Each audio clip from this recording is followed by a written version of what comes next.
Welcome to the Valley of Outlaws podcast with me, Will Flindle.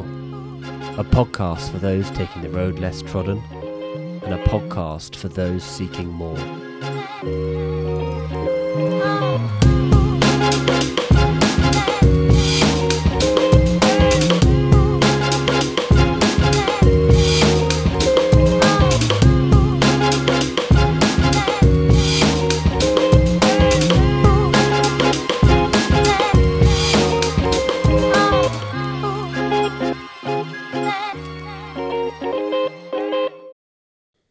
On this week's episode, I'm joined by singer-songwriter Dave Sutherland. I first met Dave walking in Spain on the Camino de Santiago 10 years ago and connected with him over his passion and joy and commitment to being a full-time musician. Coming from southeast London, learning how to become a musician in its truest form, Dave has slowly built a career where connection to music and connection to people has seen his growth and talent shine through. Not seen more obviously by the fact he won Best Country and Western Singer in the UK last year. This episode shows the journey of a man who followed his passion, committed to it with no real vision to be a superstar musician, but just to be true to himself and true to his art. So, without further ado, I hope you enjoyed the episode. You are Outlaw number 11. Which is a fantastic. You're early in the journey of the Valley of Outlaws, okay. And I'm so pleased to have you here because it's a pleasure. Thank you for coming. Honestly, our story goes back nearly 10 years. I was trying to think what it was, and it doesn't feel more than 5 minutes ago. Like It's I was crazy. But it was all those years ago. It was crazy. I remember meeting at a train station pub in France. It was just in France, wasn't it? Yeah, on the Camino. Yeah, Camino de Santiago. Which is. Yeah, I remember seeing you and you had your friend with you, Robin. Yeah. And I think you were looking a little lost. We were lost. You were and I'd been there and done that a couple of times before, so I heard a few English accents and I thought, maybe I'll help these young fellas out. Push them in the right direction, which was towards the bar to get you to buy me a drink. Yeah, and exactly. Start talking about football. Yeah, exactly. You'd done this before, hadn't you? I had, yeah. But honestly, ever since then, I know we only really saw each other for 3 or 4 days on that journey, but stayed in touch. Doesn't it feel like we have a connection that is far stronger than 3 days could ever be? It was an intense. Ridiculous. We didn't even walk together, I don't think, did we? We just met up in at the the end evenings. of a few phases, and then I got my sprinter's shoes on and disappeared. I left you for dust. Roadrunner. Yeah. But it was honestly, so getting on today is fantastic because when we met, you were doing what you're doing now, singer-songwriter, country western singer. Yeah. You know, entrepreneurial in your sense for music and following that passion and following that path. And it's one thing I always love doing is getting people on here who have committed to their own dreams and tried to make them reality. And I suppose that's what I have been doing for a very long time, actually. It's and as I've only recently winning, we've won a few awards recently and stuff, which is fantastic. But also, why? I've never been quite sure that I'm not doing anything that different to when I started out. In fact, I don't think there's still. Maybe I've got a little better, like you said, smugly. Well, the more you practice something, I think you iron out the things that aren't as good as they are when you first start out, 100%. When you're young. But then your young naivety is quite a nice little thing. We get more cynical the older we get, don't we? Yeah, no, exactly. And more critical of what we do. But yeah, I suppose I've just got the hang of it at last, Definitely. I mean, as time goes on, you get better. And I think that's one of the things which people slowly realise is it's not about going and performing and achieving everything in the first 100 metres of the marathon. It's about achieving over a long, sustained period of time. I think you're really right in that. And I think that I'm glad that it's taken as many years as it has. Let's say 25 perhaps, or when I started playing I was 17, 18, 19, and it was my 53rd birthday just a few days ago. So that period of keep honing your craft and getting on with it. Yeah. I love it. I love doing that. Yeah. I still get nervous as hell. Yeah. I mean, even chatting now. I mean, people say, Dave, you can talk for England, and I like chatting. Yeah. But it's you're in a performance situation, and you're talking about things that talking about yourself isn't that easy. Even though I do it quite a lot recently. No, exactly. Okay, so for the listeners, I always start with an opening question, which in your own words, who are you, what do you do, and why do you do what you do? See, that is a question that is, where do you come at it from? Do you think, who am I? Well, I'm a fella from South East London who learnt to play the guitar many years ago and was a young singer and wrote songs. And that hasn't really changed. And my life's moved along, you know, the families and stuff. And moved around and experienced highs and lows, and the same as most people. But I guess the steady thing was music. And it's always there, you know. And sometimes it's not there, and you're frustrated with it, and other times you write something and it's the most euphoric feeling you can have, and that's what we're always looking for, you know. And do you always find that? No, it comes in the weirdest of circumstances. You could be extremely low and it sets off an emotion, and I've just picked the guitar up and something happens. Or you can be euphoric and that something massive's just happened, and then other time you're going, I can't write a lyric, can't write a note. Let's watch telly instead, you know. Yeah.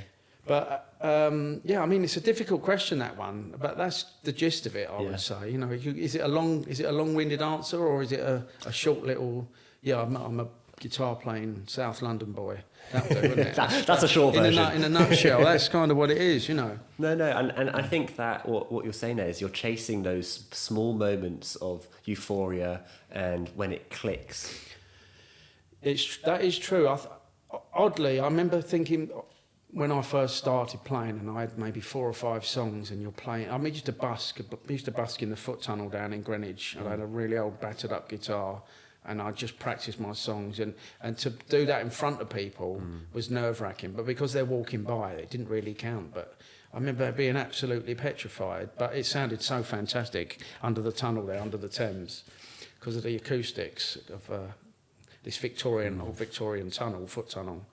And I lived right next to it on the Greenwich side, and that's why I was living in a flat there.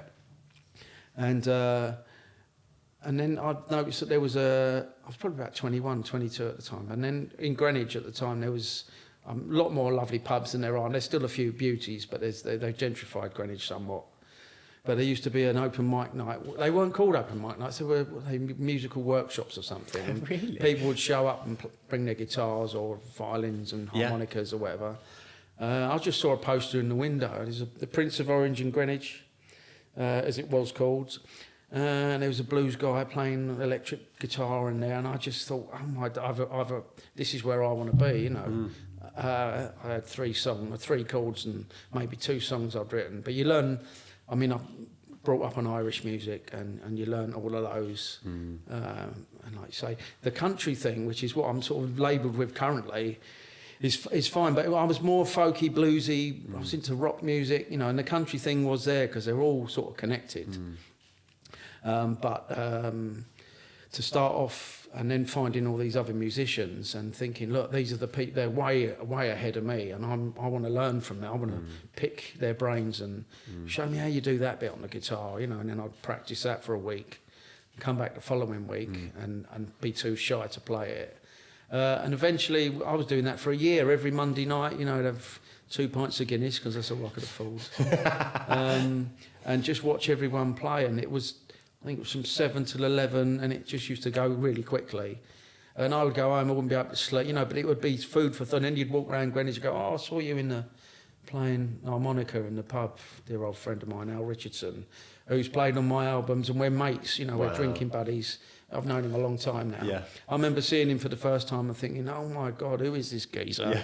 Yeah. He can really play, you know, and I was really 3 chords of basic sort of stuff, but I wanted to learn, and I guess that's sort of how it started, and then after a year or so, I got asked to do you'd go from out of your area, so you go North London and play, you know, right, I'm going North London, I've got my guitar, I'm on the train, I'm on the Northern Line going up to Kilburn or up to, you know, Holloway or wherever. Yeah. And so you're the wrong side of the river, and you're playing your things, and you're hoping you don't get beaten up, you know. You get back south straight as, you know, still alive. Yeah. And then it moves on again, and then you end up going to the countryside, and you always had the guitar with me, you know. So, but then you want to show off, but you're also conscious you don't want to become across a, you know, bit of a show off. Yeah. And you just want people to applaud your music, you know. And when you finish a song and you get applause, there's nothing like it. You know, we get used to that now, but we crave that. You know, you finish a song and you just go, please clap, and they do, and you go, thank God, right, I'll do another one. Please clap. Yeah. You know, but it's addictive in that it's a nice reward for when you can make people, you know, connect with people. Connection. And that happens. You know, it's nice when that happens. If someone, what's nice now is because I'm older, and I've only realised this maybe over the last 5 to 10 years, is that what I did when I was younger, people now remember seeing me do something all those years ago, and they'll come up to me and go, "Oh, I remember seeing you at the 12 Bar Club opening for Bertie Anch on a Wednesday night, and you did 2 songs, you broke a string, and you were rubbish," you know.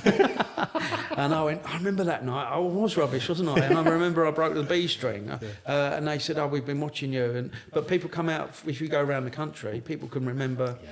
And I loved that, because at the time you didn't realise you were making history. You were just nervously getting through the gig, you know. But anecdotes and stuff, you know, people have come up with stories, and we can embellish some. Sometimes, you know, there was 2,000 people one night in the 12 Bar that only held about 50. You know, but you can exaggerate your stories, of course, where required. Yeah. But it's lovely when people come up to and go, "Oh yeah, remember seeing you do that," or "Do you remember that gig you did?" And I practically remember everything I've ever done. Really? Yeah, I mean, even though, you know, your mind can wander sometimes. How do you know when you've really connected with your audience?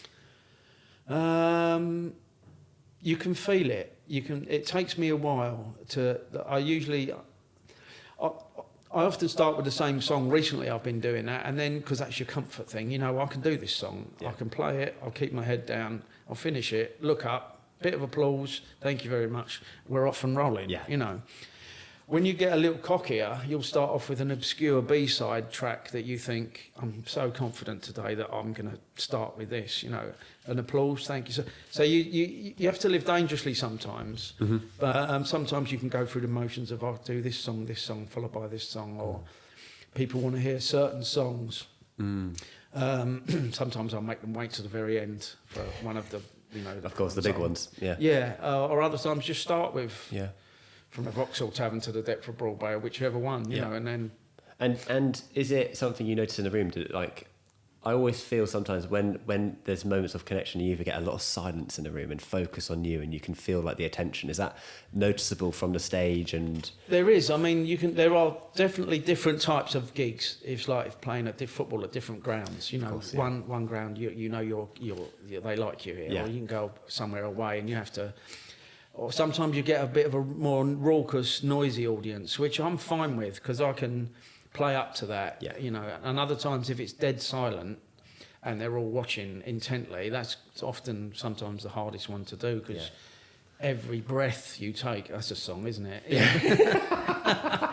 Every breath you take and string you play is intently watched.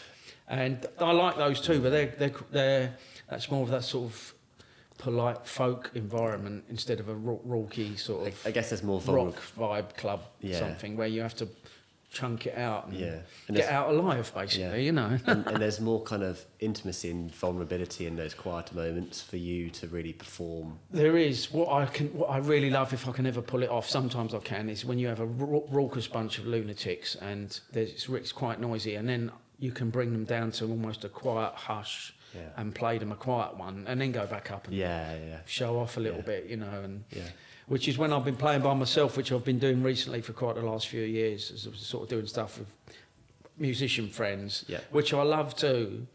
I think you just get the freedom as a solo performer to change instantly without having to worry about dragging a band around with you, whereas it's more rigid as a band, and you have to keep to the script.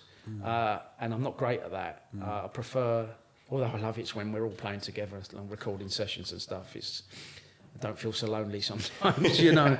But it is lovely when you have the one guitar and making a noise and people are liking it. And you don't, when you're off and rolling, you don't often want it to end. And it can go, 2 hours can sometimes feel like 10 minutes, you know. Other times you think, oh, this isn't going as well as I was hoping, and it can it can be quite Drag on. painful, you know. Yeah. Depending, you know, there's a lot of different areas that you can cover. Of course. You know. Can we go back to the start? So what was your first kind of interaction and connection with music when you were younger? I mean, I was a bit of a little show-off when I was a kid. I remember singing at school in the choir, and I was a little sort of soprano. There was a couple of us. I could just sing. I don't know how. I just had a little high. And my voice is quite deep these days because I'm a bit older. And my voice had broke 4 or 5 times in my life. Really well. Yeah, really high to start with. So I'd hit all the high notes quite easily in the choir. And I'd like doing that, just singing. I was always singing as a kid. Just liked singing, you know. I didn't have to think about it. I could just do it, I think. What was the connection in that moment for you? Was it Well, it's just a nice feeling to be able to do something, and then people watch, because when you're fearless, when you're like a kid, you just do your tricks, don't you? Yeah. Oh, look, I can do this on a BMX, or I can sing this, or I can do this, you know. And then you get to teenage years, and then you become a lot more conscious, and you think. I started the guitar really young, and then I stopped for quite a while. Oh, really? Yeah, and then because it wasn't the thing to do. I remember doing guitar lessons at school. I think it was on Tuesdays, and it was also football practice on a Tuesday. So one week I'd do football, and the second week I'd pretend and I'd have the guitar and I'd duck under the windows of the classrooms to sneak to the guitar lesson bit. Because if they saw you with a guitar, I mean, you were fodder. Really? They were going to get you in the playground the next day, you know. But I risked it. I wanted to do the music, so I've learnt from one of the teachers showed me how to play. There was 4 or 5 of us learning guitar. Yeah. And then the following week I'd play football, you know, and then go between the two, really. So. Wow. I mean, that's interesting as well, going through a lot of questions I sometimes ask people, what are the early hurdles? And it seems like at school, one of the early hurdles was trying to also maintain a level of being cool. Yeah, the coolness, I think, well, there was no, obviously, look, I'm talking the late 70s and, definitely late 70s, maybe very early 80s. There's no social media or nothing. No one could monitor what you were doing. But if somebody saw you with the wrong trousers on, that was you for 6 months. They'd slaughter you, you know. So walking around with a guitar wasn't totally cool, I didn't think. But the sound of it made me want to face that, trauma of walking past people with a guitar case and then practicing. You know. And what then? Once you stopped, what drew you back to picking up the guitar again? I think it was just I needed to. It's an instrument and a vehicle to help your singing. You know, so the singing bit came, excuse me, fairly easily. But I had to work at the guitar because that was the accompaniment so you could sing. Yeah. And there's people that you see them on telly, you know, and heroes of music. You know, Dylan, Cat Stevens, you know, Ralph McTell, people, you know, acoustic guitar playing guys. But I always wanted to be a rock guitar player. I bought myself a Fender Telecaster, but I couldn't play it like an electric guitar, so I sort of gave that up and stuck with the acoustic stuff. But that's where the Irish music, ballads and traditional Irish music, was all acoustic stuff. Yeah. So I had a foot in a lot of camps of, you know, electric guitars, acoustic, and the Irish stuff and the folk stuff and the song-based stories. Loved that, you know. And that's where I sort of maybe started out with writing songs in that vein. Yeah. And were you kind of like raised to think outside the box by your parents in terms of if you have a passion, you can commit to it? Or what were they kind of encouraging you to go and get your 9 to 5, go and do this rather than find your talent? Maybe. I think my dad always wanted me to get a job, so I left school at 15 and started the following day working up in London in some office somewhere. Okay. But also there was guitar shops everywhere where I was, and I would just look at those. Yeah. You know. I mean, they never really. They was pleased that I could do what I did musically, so they've always been supportive. You know, it's not conventional, really, is it? You know, go and be a folk singer. No, of course. You know, which is, as a parent, you need to be brave. You want to be a doctor or solicitor. My parents were happy with me being who I was, which is really helpful. Actually, what did they do? Well, my dad, he's retired now. He was a fireman for many years. My mum she used to work in the school. She was a dinner lady. So everyone knew my parents, knew my mum. you know, Mrs. Sutherland, she was a dinner lady, and all my mates who are my age now remember my mum, you know. Yeah. And they're still around, still living around the corner. Okay. So yeah, they're really proud. Aren't Yeah, they? of course. They sort of got on with what I've done. Yeah, yeah. And who were some of the early influences for you musically? I know you mentioned a few just then, but who you kind of really mirrored yourself on and could see, I guess? That's an interesting question, because you want to be, you see somebody, you go, right, that's who I want to be, whether it's Eric Clapton or it's Francis Rossi or it's I don't know, Bob Dylan, you know, and you see, well, he's doing that. There's someone's doing that, but when you're younger, you can't really gain an identity. I don't think you can that quickly. Yeah. So you try everything, and eventually you sort of whittle the edges down, and then you become what you actually are, without maybe not realising it, you know. And then that's where you build from. You think, oh, I'm sort of in that little vein, so I could be folky for 6 months, and then I'd rock it up a little bit, and then the country thing, which is sort of come out of nowhere, really. Yeah. But obviously not to the country scene, and Americana more than country. It's not strict country what I do at all, but I guess that's for the listener to... I can see, as you said, the Irish folk country. I can see the subtle nuances between them and how people could... Listen, it's all music. Yeah. It's all connected. Yeah. I mean, I'm not a jazz singer or a jazz guitar player. That's just a little left field for me. I'm not classical. I'm not, you know, shredding guitar player. I'm more of a melodic. My guitar accompanies what I say. I mean, I've got a bit better at the guitar over years. You learn someone's show, how do you do that? Yeah. Oh, quickly, show me how you do that. Yeah. And I'm currently working on a project which we're doing as a 4 individual songwriters, and we play on each other's songs. And it's really good fun trying to learn other people's songs. So I'm never great at that, because I'm always writing myself, you know. So, but to just learn, when you go, I don't know how do you do that bit, you know, and you get them to show you, and you go, oh, okay, now I know, because I don't read music at all, but I can sort of hear where it goes until I can't, and then I have to. I'll show us how you do that. Is it? Oh, it's that easy. So I've been trying for hours and I couldn't find it. Yeah. And then when you do, you just remember it, you know, and then you get to that point when you're playing a song with somebody else and you play that part. So there's always something new to learn, you know. You've played every variation of what you learned to date, if you like. Yeah. So it's always lovely when you learn one little note that you've never played before in that sequence. Yeah. And there's another song, you know. No, it's really interesting because it reminds me, I had... The last person of the first series, Edward Hiscox, he's a director of photography, loves cameras, and he, for the last 3 years, has gone around with a camera around his neck everywhere. Oh, that's what you're supposed to do. He just takes photos and photos and photos and learns different things, lighting, he plays games with himself. Right, what's the lighting level in here? What exposure level should I have this? And he challenges himself. Yes. And it seems in some ways with the music, in some ways as well, you're observing your contemporaries. How do you do that? How are you learning that? You know, you're learning off each other and yourself at the same time.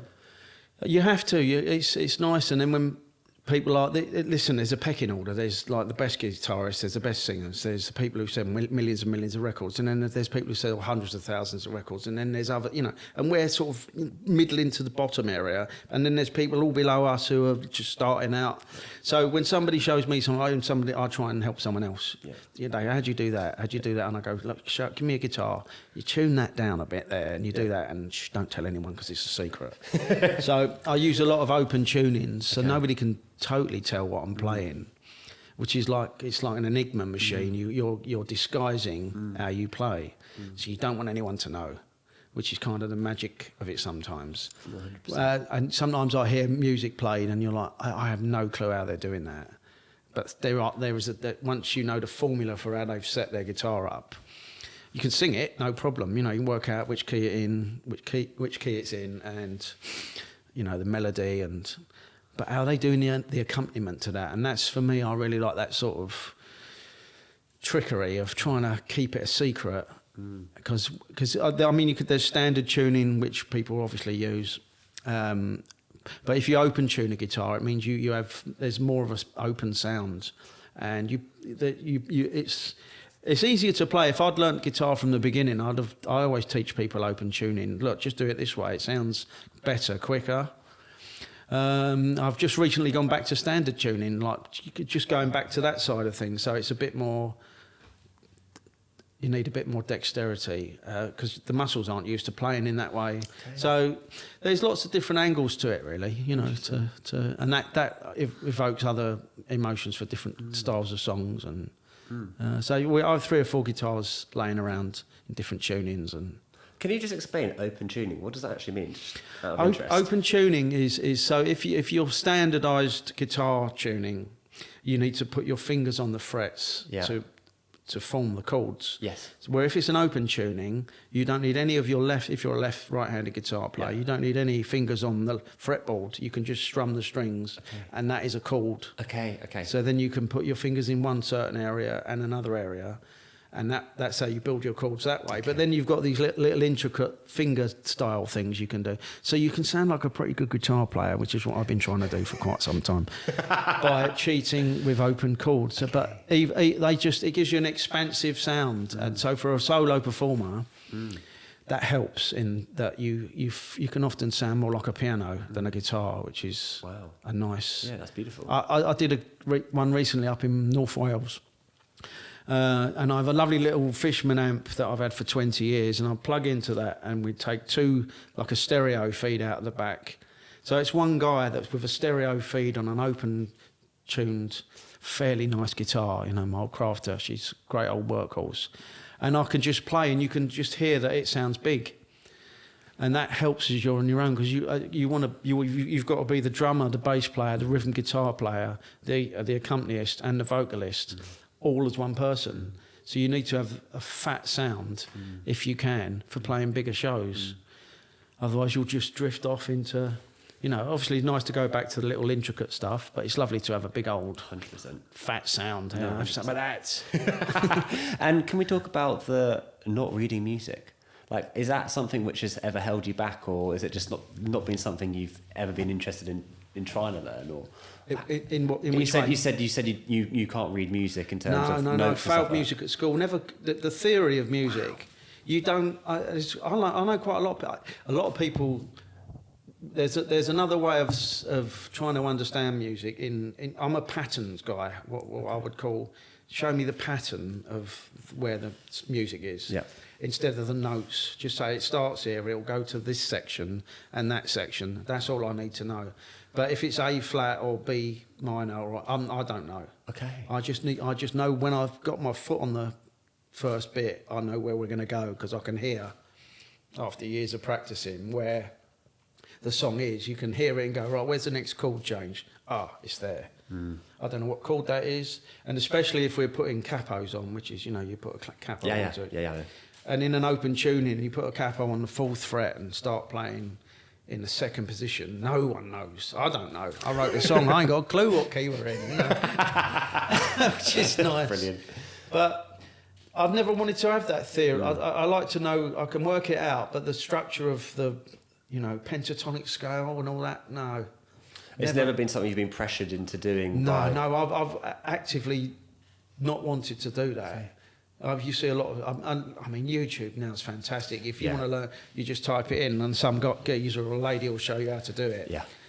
And there's loads of videos on there of this is the B, 1 stroke, so-and-so, you know, augment it. God, it might be speaking Russian, you know. Whereas if someone just shows you, I'm a visual guy. Okay. So if you see someone doing it, I can copy that. Yeah. Which is, I think, I'm a hands man, you know, you can sort of visually see what's going on, you can copy that, that's a lot easier. But to talk, somebody said to me down the phone, you play the so-and-so on the so-and position, I'm lost instantly, I'm gone. That's brilliant, I love that, because it's you found your own way of playing, which is... you'd be surprised how many people do work that way, you know, it's good working the theory out if you're composing. If I'm recording in the studio, everyone's often way better than me in that style. Yeah. But if I've written the stuff, they have to follow me because they need to play it the way I envisaged it, you know. Of course. Then they will tell me what key that bit is, or that midsection, or the bridge, or you know. But I can hear where I think it would like to go, but I don't know what it is. Yeah. So if that makes sense. No, I understand that. How long did it take for you to kind of hear your own sound? If you know what I mean. Oh, good question. I've got a sound, I think. Yeah. People tell me, though, you've got a sound now, which is that which is great for me because I can stick to that. I think it's just the open tuning guitar thing and the vocal. It just gives you so much scope to do so many kind of different styles of happy, sad, fast, slow. Yeah. You know, I don't do much minor stuff. I was looking at that the other day. I didn't think I did one minor track on the last album. Okay. It's all major key stuff, but a lot of the lyrics are quite sad, melancholy. You know, they're quite desperate sometimes. Yeah. But I guess it's nothing really. It's lovely writing a really good up-tempo number that's an absolute murder ballad. You know. Yeah. Killer. Yeah. So it's time to start to write some stuff in a minor key. I might try that next time. I've got to get stuck in. I'm sort of at the end. I'm starting to write again, which is. What's that process like for you writing? I never really write. I'll say that I'd like to write groups of songs in one go. So I'll have 3 or 4 on the go, and then you might put one bit in one song that you won't put in the others, but they're all sort of related, and then there's that's your body of work for an album. So writing the odd single songs, I don't really do that, although it said I have just done that with a song, but it's I don't know, there's no laws to it, you know. You sort of, do you have to be in a headspace though to write well, or I don't know, it's sometimes you just get up in the morning and you think, oh yeah, I fancy this today. Or I'll put them all away. Some people come round and go, we thought we'd have guitars all over the walls, and I went, no, they're all in another place. And then other times they will be everywhere, spread out all over the house, because they're being used and I'm working on stuff, you know.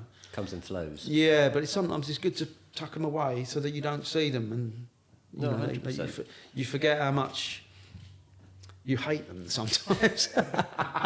So I said that to someone once. I said, forget how much you hate them, because they can be really annoying when they're not playing properly, because you have to look after them because they can move about and intonation and stuff, and you always need to have them, you know, finely tuned, put new strings on. Occasionally you go, I'll put strings on after this gig, and you have a few tuning issues and stuff, so. But it's lovely when they're all playing well, you're playing well, you're in the little zone, and that's what we always try and we look for, because we're not going to be brilliant all the time, he says. But when it's really lovely, it's great. You know, you just know I'm going to put the capo on, and then I'm going to play this song, and everything flows smoothly. We worry. I worry when I play a lot. You know, think, is this going to work? Will they like this? Always, nervous performer. People say you can't. How can you be nervous? You know, but it's just that thing, you know, which is, it drives you. It's good to have nerves, I think. I had a brilliant quote from Rick Rubin. He was on a podcast with Jay Shetty. Yeah. And he said, the thing with being creative is you shouldn't, and I'm paraphrasing this, but you shouldn't be worried about what other people think when you create something. As long as you think it's good for yourself, it's an offering to the universe, offering to God, saying, this is the best I can do in the moment I'm in now. I'm happy to share this with the world for you to understand and see what it is, kind of thing. That's very profound and quite true, but putting that into practice is difficult. I mean, if you're really, really good, right, you're really, really good. It's nice to be a little bit, not perfect, I think, because it's nice to be a little fallible. Yeah. Sometimes I've forgotten the word sometimes, and I've just gone, I'm sorry, I've buggered this one up. Yeah. And you get a big round of applause because you've made a mistake, you know. And that's a relief. You go, oh, great, I'm going to be great till the end of the gig now. Yeah. Recording's difficult, you know. I'm not a natural recorder. I always get worried that I'm not going to play well enough, and some studio guys, they just play over and over, perfectly over and over and over again. I don't know, it's different horses for courses, really. But it leads actually quite nicely to this question I had about imposter syndrome, and if you'd ever suffered it, because there seems to be a few kind of, like, you've got insecurities in your ability to be able to deliver when you need to deliver. Yeah, I secretly know I can do this, right? Yeah. You go, Sutherland, you've got this now, mate. You can do this. Yeah. Not to be too cocky or flippant, but you must know you can do it. I do like that feeling sometimes where you go, right, we're playing the Half Moon in Putney, been opening for Slim Chance, great band, great crowd, great sound engineer. I'm doing all right, you know. And then there's all your ingredients for one hell of a cake. Yeah. You know, and off you go. Brilliant. You know, that's what I really like, is knowing that you can, and you're not under pressure because you're not the headline act tonight. You're doing 40 minutes to make people get into the evening. I love that. I really like just showing up, short, sharp shock, you know, and people come to see me as well as the main band. Yeah. That's fun. I like that. There's less pressure. If no one shows up, it's not my fault, you know. And when there's a nice big crowd, we did one last Christmas. Mick Jagger was in the audience. Wow. You know, you could feel something was in the room. No, you couldn't tell because it was dark. But then Mick Jagger's in. Look, Mick Jagger's in. You know, Chris Jagger was playing with his brother. Chris was playing with Slim Chance, who I was opening for. Yeah. And then Rumour, who you know, was doing a song with them. And it was just one of those, Ralph McTell was at the bar, we're having a drink. You know, it was lovely to be involved in that circle of people. Yeah. And then Mick left. It's like, Mick, like we know him, you know. Hello, Mick, how you doing? It was just one of those wonderful musical experiences. And people who didn't come that night. Listen, I've got a lot of loyal fans who come... Yeah. Everywhere, and they might not show up to one, and that's the night Jagger was in, you know. And I go, you got to come to all of them, man, you know.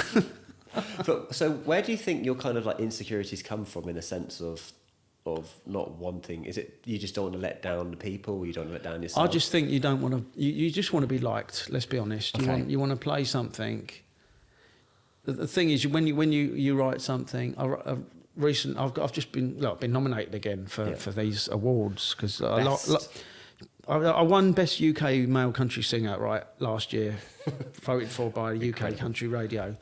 Massive shock. I tell you what, the day I was as kind of an anonymous guy, I went up to play at the award ceremony. Yeah, that's what I went for. You know, do you want to come and play? Would you do a small set? Yeah. At this ceremony, love to. Nominated, I'm not winning. I'm not winning like this. There's loads of country singers at this thing, like country singers. Yeah. So I get up there I think we're in Birmingham, and sound check. I do my little thing, you know, played my songs, and I had a few drinks. I was just nonchalantly walking around under the radar, and then they announced on the Best UK, and they announced my name. My legs went. My wife Emma was sitting next to me. We had some friends up, and I mean, I just couldn't believe my legs went to jelly. I don't know how I walked on stage. I don't know what I said. Really? I can't remember a thing. Not a thing. But what I do remember is after walking to the bar after that, everyone was looking at me. Yeah. I could feel people watching. Yeah. My phone, when we sort of let everyone know on Facebook or whatever, ping, ping, my phone just was red hot. Yeah. And it was different after that. That was a year ago. Yeah. And so you all almost have that validation, if you like. We're always looking for you know, oh, mate, you're really good. Definitely. You know, am I? Oh, are you just saying that? Or am I? Or, you know. Yeah. But that was a definite out of context thing, that to be given that award was, I must have done something right. You know, with help from other people, not just me, you know, producers and musicians have all helped me along the way and take you to that point where, you know, and I wasn't expecting it. That was the thing. I was not expecting it. No, I don't think anyone was. How would you have described your music career up to that point? You know, jobbing musician, you know, write songs, record albums, go and do gigs and repeat, you know, and then, you know, my little local pub, the Malden Arms down in Greenwich, is where I'm frequent fairly regularly for plenty of years, and they have live music in there. I've done hundreds of gigs in there, and I love going in there and doing. We do one once a year now, you know, and we get a lovely crowd in there, and then to play up places in the north of Scotland or in Ireland or America even, or you know, to go from where we sort of first started in that little Greenwich music scene. Yeah. To have then expanded into different areas is, I suppose that's pretty good, isn't it? You know, it's like it's a slow evolvement, if you like. Is that a word? Evolvement? Evolution. Evolution. That's the one you use. You've been better educated than me. So if you look at it in the years I've been doing it, I suppose, you know, eventually you're going to get lucky, aren't you? Yeah, but hard work pays off, doesn't it? Yeah, I guess it does. You know, sort of work as hard as I can on it, and you know. It's what's happened is, so I'm very thankful for that, and it gives you. But then you got to do it again. You see, you have a little bit of success. Then the follow up, which I'm sort of working on. I tell you, we did a after that thing. I was thinking, what can I do now? Let's do something short, like one single or something. And it was actually walking along the Camino. Yeah, it's great for thinking. Because you've got no other distractions of everyday life. So you can spend 6 hours thinking about a chorus of a song, and that's all you think. You're not worrying about getting your dinner ready or, going down to shops or whatever. You're walking and you're thinking. And I remember finishing off the lyric to a Christmas song that I'd written it 20 years ago, and I'd demoed it in the studio in Wales. I couldn't remember it. I'd lost 2 of the verses, and I lost a verse, and I couldn't remember it at all until I went back to my old producer Martin Levan down in Wales, and in the old archives from demos from years ago, there was this song. It was a different title. The song's called 1924 now. But we put the CD in, and I went, I remember that one. Then this missing verse appeared, and I was like, oh my God, that's fantastic, isn't it? And then there was another verse that came, and I thought, oh my God, we're in August. We've got to get this done for Christmas. Yeah. So we got Slim Chance, a lot of guys from Slim Chance. We went down to the studio, recorded it. Yeah. Shot the video all around Greenwich, and got it out. And it was really well received. It was just lovely. It's a little old waltzy time, sad Christmas song, Yeah. Shot the video all around Greenwich, and I've been really enjoying doing that sort of stuff because it's quite odd being like, there's a camera, hello, over there now. But it's quite odd being in front of cameras and action, and you've got to start doing stuff, And when you spent so many years grafting towards that as well, when it suddenly comes and the lights are on you, I can imagine in that sense, it's like, oh, right. You've got to pretend you know what you're doing, and if you can pull that off, then people think you know what you're doing. I've been doing that my whole life. Fake it till you make it, as they say. Like it, I'm having that.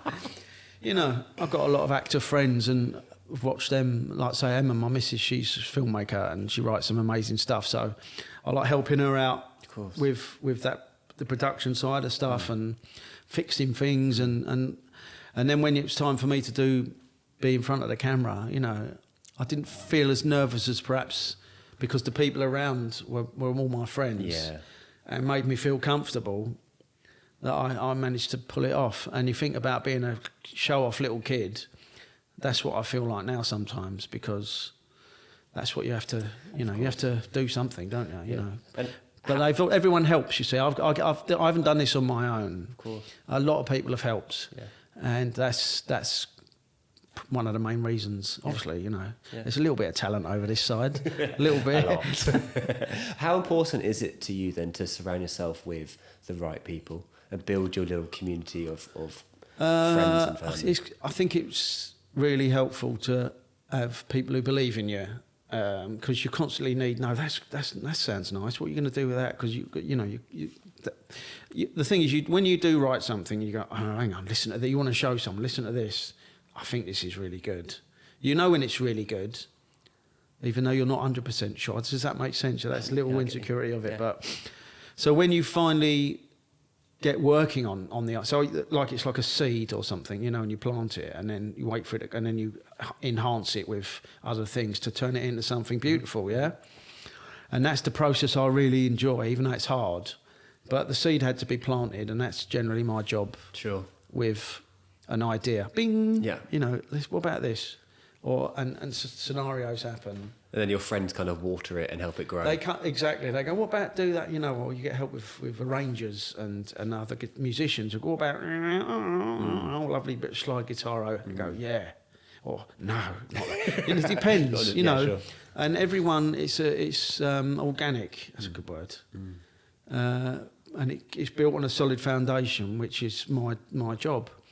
And then when they're all gone, I play it on my own. But you have a recorded version on an album which is lovely to have your solo performance as a solo performer, and then an album that's produced with percussion and drums and other lovely musicians who help you along your way, you know. Yeah. And I mean, slightly away from music, how do you find that kind of time to switch off so you're ready when you come back in? Just go down the pub, really. Get stuck in at the old Guinness. Definitely. Our people constantly churn stuff out. Like, I'm called a songwriter, which I'll gladly accept, but I probably have written 100 songs in 30 years. Yeah. Some people write 100 songs in a month. Yeah. Literally. What do you think of someone like Ed Sheeran, and who can produce and create so many things like that? So the Ed Sheeran question, to begin with, I was like, "What's all the fuss about?" You know. But the geezer is good. He's a talented guy. He's honed his craft as from a youngster, and he never stopped working. Hats off. Some of his songs are not my thing, but there's one or two that are absolutely gorgeous. So, I mean, look, what can you say? He's a phenomenon, isn't he? Yeah. You know, and he's just he's colossal. He's playing an acoustic guitar in a certain style. Marketing has helped him, isn't it? He's got whatever's happened, it's worked. Let's be honest, basically. It's worked. Some of the people I know who they've just written one song. A friend of mine's written one song. It's so lovely. But he doesn't do anything else. He's just written one song. It's fantastic. So it's whether you've written all of thousands. It's whatever you as the listener makes you engage in what someone else is writing. So it could be anyone, really. You know. How would you describe the way you think? I don't know. You'd have to. How long have we got? Yeah. It's pretty basic, really. At the end of the day, I probably overanalyse everything, but it's fairly simple, isn't it? You know, it's not rocket science. We're not going to the moon. We're just playing music, really, which is subjective. You know, it's just wake up in the morning and think, I'll do this, got to do that. But there's always that little thing, I want to create something. And when that happens, it's a wonderful feeling. So overthinking things, I think if you have to overthink, you should stop thinking. Don't think at all. You know, go for a walk. So let's talk about the Camino, actually. So what is it that's taken you back so many times to go and walk 800 kilometres at a time? I think it's just I've never been one for going down the gym, or I'd rather go down the pub. You know, all that. But as when we met, it's that feeling of achieving something every day that's not normal in your everyday life. Yeah. So you set yourself a challenge. How am I going to get up that hill today? You know, I'm 2 stone overweight. I drink too much. But I'm going to achieve that today. And then you're exhausted, aren't you? And the following day you get up and you do it again. Yeah. And then the 4th or 5th day, I'm going to walk another extra 5 kilometres. So it's such an amazing achieving thing. Yeah. And I don't think there's a way of describing how good it is, you know. It's just every day is different. I'm going to go back this year. COVID got in the way. I've done it. I've got so many friends that I've met, who yourself included, that you have that connection of remember that day. Yeah. You know, and there's days I've shared with certain people that will never ever be recreated, and some of the most amazing experiences in my life. I still shared a story you told me about the mother and daughter who they heard your song when the grandmother was dying in hospital. Crazy. I've stopped telling that now, to be honest, because it was like I've big fish, because you embellish it, but the basic fact of that how could that have happened? You know, incredible. Just a lady heard me walking down the mountain and blah, blah, blah, and found out, that what she'd heard me years ago, and whatever the story is, but that's the sort of thing that can happen in these really weird scenarios, because your brain is in such a different place. It stops and calms down. And I think you need that in life. You can't always have it, because you can burst and get into trouble, Do you find it kind of feeds your creativity more, these kind of breaks, and they kind of make you crave that ability, that kind of wanting to go back and produce and create music again? Yeah, I think so. I mean, people say, you're taking a guitar with you? You're joking, aren't you? Yeah. No, I'm leaving that at home. I'll do it. If someone's got a guitar, I'll take a plectrum or something, just in case, you know. I want to get away from that for a while, so you don't. I mean, it's really good practice for singing because you're up at 4 a.m. and la la la la la la Yeah. la la go, and it doesn't make it if you make a right hash of it. No one can hear you, but you're you're having a workout, aren't you? You're walking 800 kilometres. You can sort of do. It takes you a week to slow down. I don't know how you felt. We were off quite fast, weren't we? And then it's a bit of a race. You get into your own rhythm. Yeah, and then you sort of. You find yourself, don't you? It's a bit deep, isn't it? No, but it's true. It's true. It's one of those where you're in the euphoria and excitement of walking over the Pyrenees, and then you get your rhythm. You know where you want to go. You found a group of people you're interested in talking to, and it's not easy, is it? No. But it's easier than running, and it's not as boring as swimming. Day one isn't easier than running. Oh, that's my favourite day. Yeah, because 8 hours of up. Yeah, 8 hours of up. I know the road. Do you know what's nice is when you see someone struggling, and I know what's around the corner, and they don't, and I can say, look, there's a really lovely bar or hostel or a beautiful place to sit with amazing scenery. Let's walk together for half an hour, and it gives you a nice feeling that you've managed to drag someone over the line. I got that. I'm going, I can't take another step, and someone, and they'll go just up there. Something will happen. There's a lot of stuff going on. It's spiritual, isn't it? Not a religion. That's not my thing at all. But no, but it's spiritual. It's a place of connection. It really is. I mean, and thousands of people do it. And listen, at the amount of people who've come back to my local who we've met on. You came down to Greenwich, didn't you? To a gig we did down there. After the couple of weeks after you got back. Remember last time I saw you, we were in Logroño or somewhere. And that's nice to see people out of Camino context. But then I've met people on the Camino who know my next door neighbour, and I went, oh yeah, I know you. How do you know? Oh yeah, I used to go to school with John. And I went, God, I ain't seen you since you were like 5. Yeah. What was that, 76 or something? And I went, yeah. And then they're gone again. So that you get that weird thing of, I love that you can be millions, hundreds of miles away from stuff, but there's little, someone knows someone who you know. That happens when you go up London for the day. You bump into someone you haven't seen for years. Hello. Then you see them 2 days later and you haven't seen them for 20 years and you've seen them twice in a week. I love all that stuff. That's good. As a creative as well, how do you... I mean, a lot of creatives sometimes say, and successful people as well, talk about moments of isolation. Because when you're in that kind of mindset, you think maybe a little bit differently. You people around you don't necessarily understand what you're thinking and how you're thinking. Have you ever suffered from that kind of like loneliness and? Listen, I'll say 53 now. There's parts of your life you're not always happy, constantly.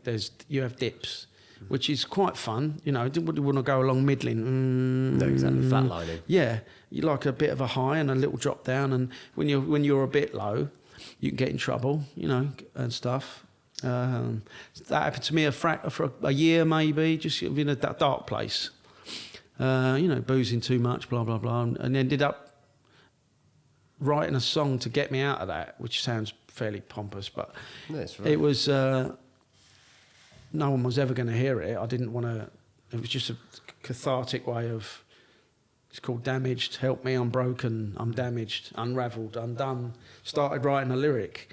Thought I'll do that. Okay, right. I'm going to try and move a step forward today and get out in the sunshine or whatever and go for a walk. Or finished the song. Never thought anything of it. And then on the last album, they needed another track because I didn't have enough. And I said, well, I've got this, but I don't want to. And it's turned out they've recorded it. It was on the last album. It's up for Best Song of the Year. What are you joking me? Yeah, at the Country Awards this year, it's been nominated. It's a personal song. Now I've done it and I've got it out. It feels great, but it was a big step. It's like confessing to something. You have to let everyone know that you were in a bad spot or you were. But talking to people is massively helpful. Do you mind going into what it was you were getting through? I was in a dark spot, just in a bit of a depressive way, and alcohol doesn't help that off as well as other stuff. And And I like being around people. You know, I know people say you have, isolation. I don't really like that. I like being around. I like knowing someone's in the room next door or someone's upstairs. Or having said that, the Camino is completely being on your own. Even you're surrounded by other peregrinos, pilgrims, but essentially you're in your own head, aren't you? So I like to have the noise of. I like noise. You know, I like the telly on when I go to sleep. Yeah, and the window open and constant music in your head. Yeah, stuff. You know. Yeah, no, of course. What does kind of like fulfillment as well mean to you, and where do you find fulfillment in your kind of work, I guess? I think it's just the affirmation when someone says, "Oh, I like that song," or "Well done for doing that," or "Thanks for doing that." It's just a thing for recognition of what you've set out to do, and people do their creative trades. They write a book or they write a film, and the way you get to the point where it's finished. And that's when the hard work starts, because people like to not criticise, or they comment on, and we all want to be loved, don't we? Let's be honest. Yeah. We don't do it to be, that was another rubbish one, Dave. Yeah, I'm going to write another one. Yeah, that was rubbish. We don't want that, do we? Has your fulfilment from music kind of changed through the career? Like at the start, were you playing? We talked about when you're on stage, you're playing songs, get people to kind of clap and say, "Wow, that's brilliant." Like, has it changed the more you kind of matured with it? I think now I don't. Not care. I don't care as much as it was so important to be liked. And now, because we've had the validation of a little bit of success, shall we call it, I'm happy with that. So I suppose it's like playing football. If you score a goal, then you relax, don't you? I might score another one, might not, but I've already scored one. Yeah. That'll do for me today. So if you get a hat-trick, you're laughing, aren't you? Yeah. So, but if they don't score for a few games, you start to get a bit tetchy, don't you? Oh God, I've lost my touch. I'm no good today.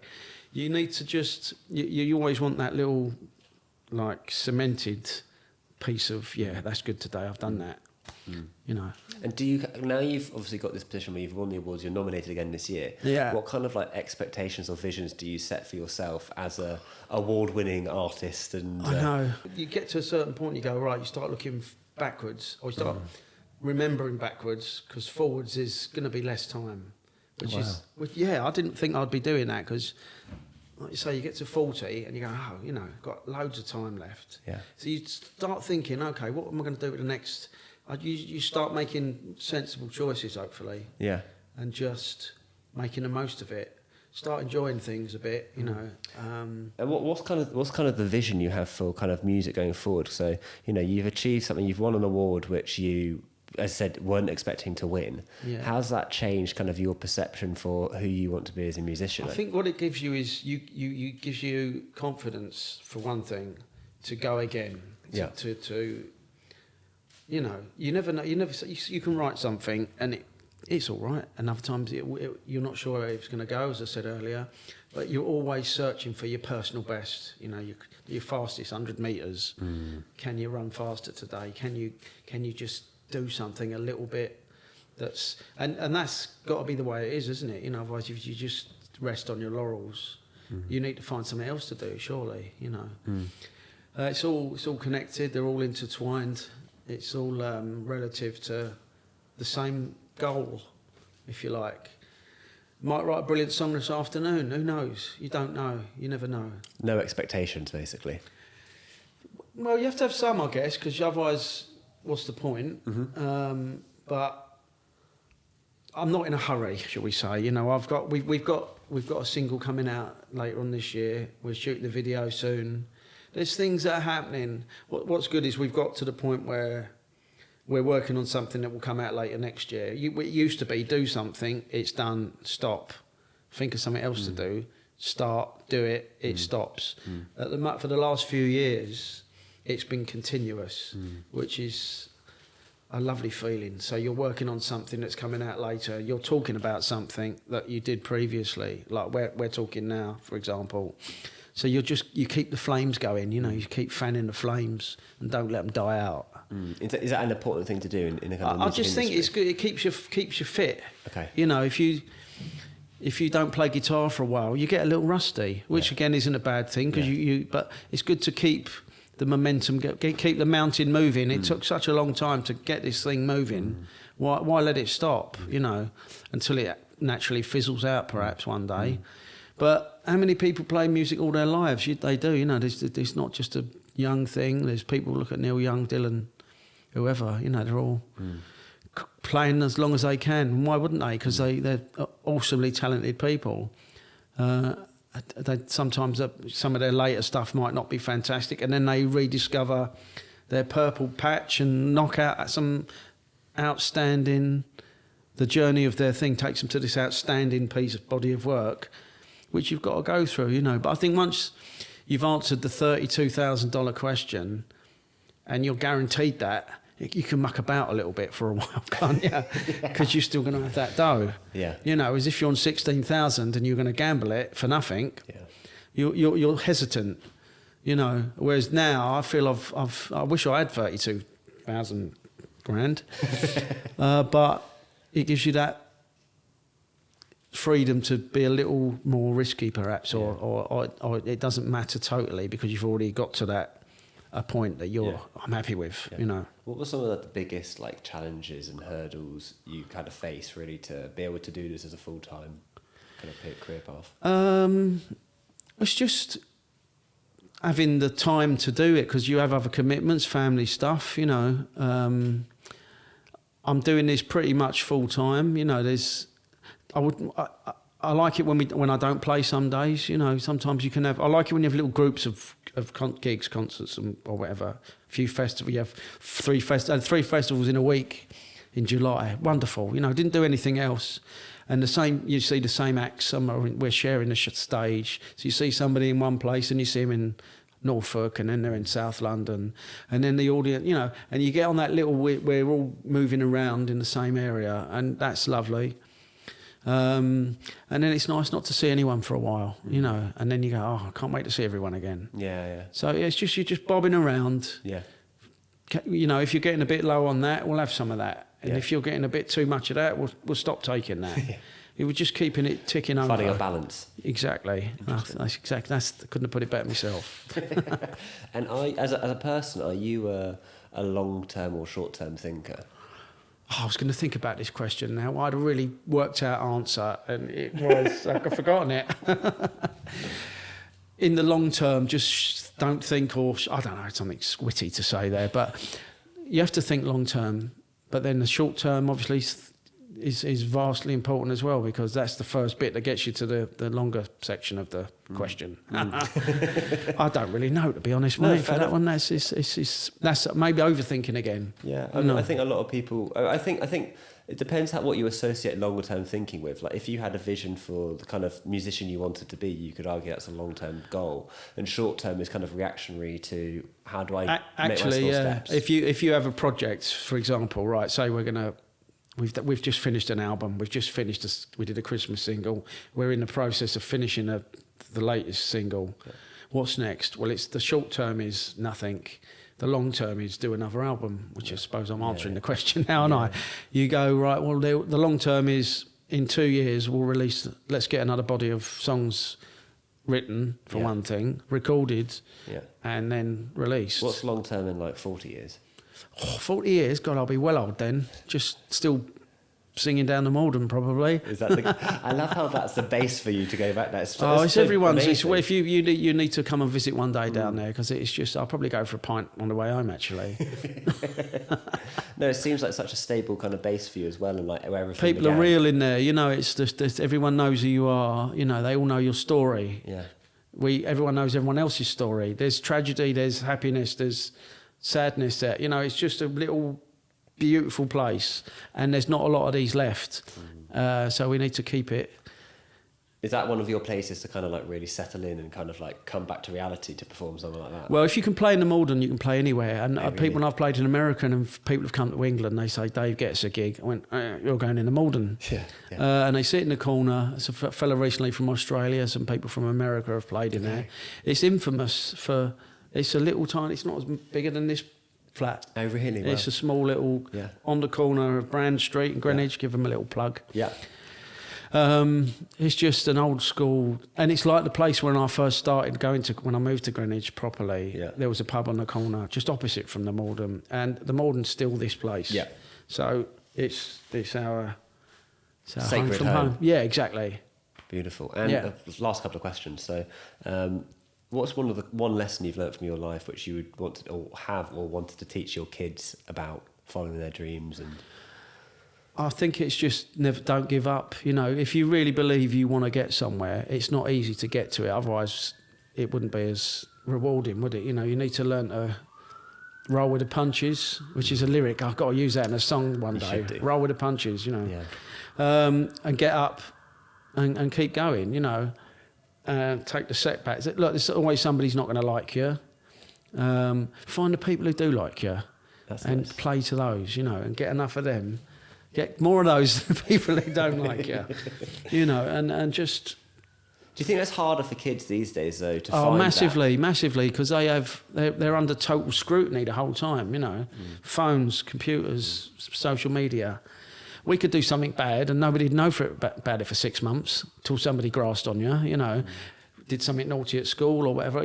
Now it's instant, isn't it? And everyone knows immediately. So I wouldn't want to be growing up with that pressure.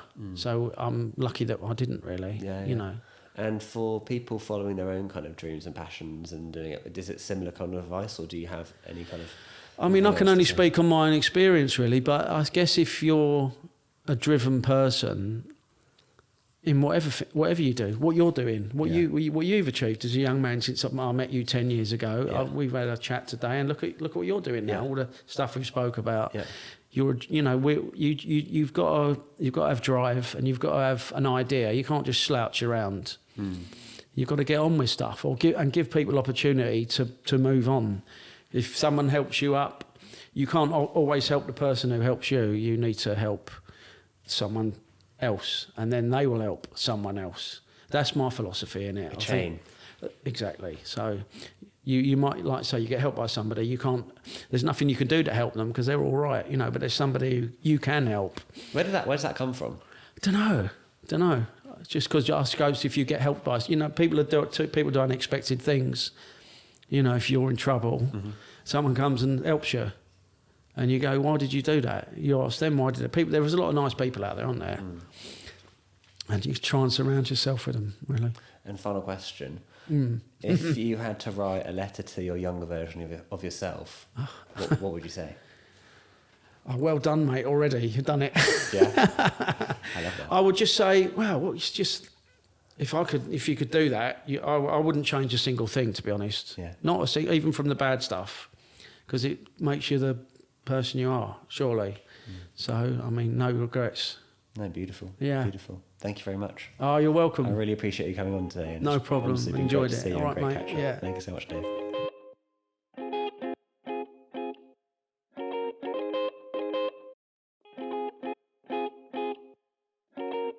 Thank you for listening to this episode of the Valley of Outlaws podcast. If you did enjoy it, please share, like and subscribe, and please tell all your friends about it. We're very excited for where this is going to go. We've got people to speak to and stories to tell. Thank you.